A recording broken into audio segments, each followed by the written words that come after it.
And I realized certain errors I made, unconscious errors, when I was growing up. Married very, very young at the age of 23. Didn't understand a lot of things. Ministry was tough in those days. So my life was always on the road. You are welcome, my people, to this channel again. This is Archbishop Duncan Williams, reiterating his experience in ministry, and then this will be of good advantage to all upcoming young ones who are starting ministry and everybody who also been in the ministry now. You can't watch this video and remain the same. I want to listen from the beginning to the end, and then I want you to continue to subscribe to our YouTube channel, and don't forget also to be able to click on the bell button also icon to always be notified each time we have new videos that is released. God bless you.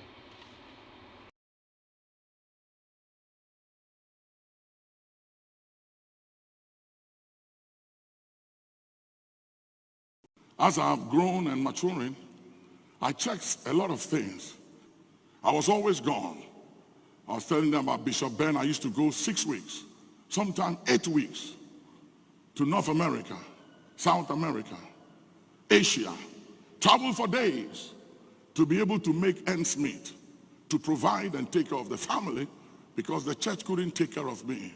And I learned very early not to depend on tithes and offering and depend on people, because that will wound you. I had one experience and I said, no more. I'm not depending on anybody but God.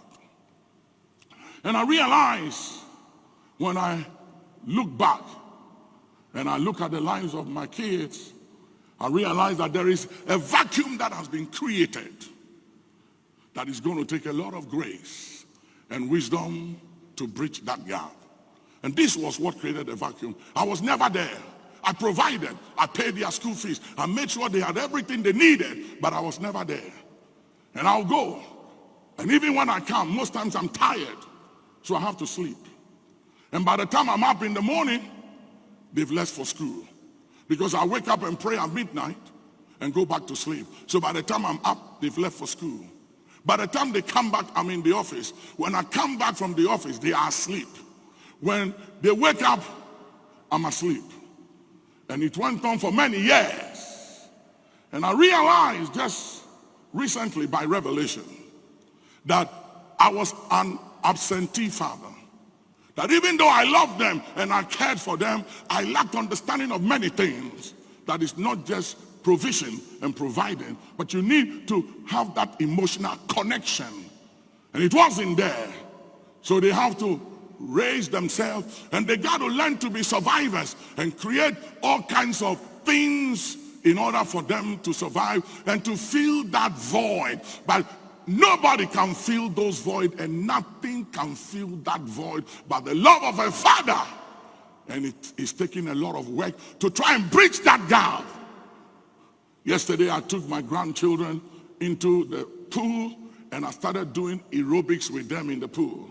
And as I was dancing with them and exercising with them in the pool, I realized that that was what I should have done when my children were like their age. And let me say this to you.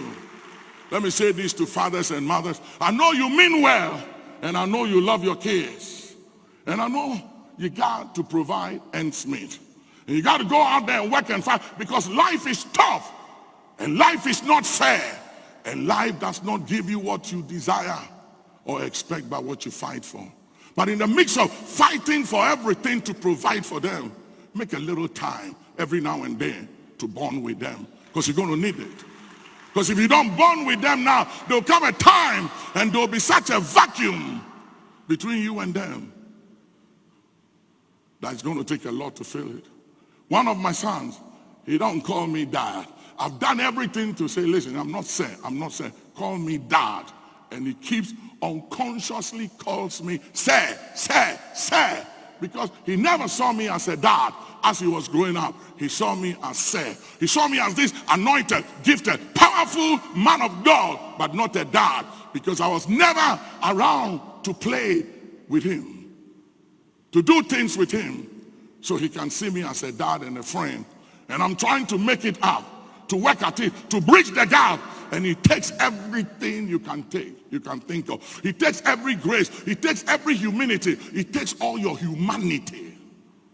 Madula kasa, wasalahatu kifalu salas.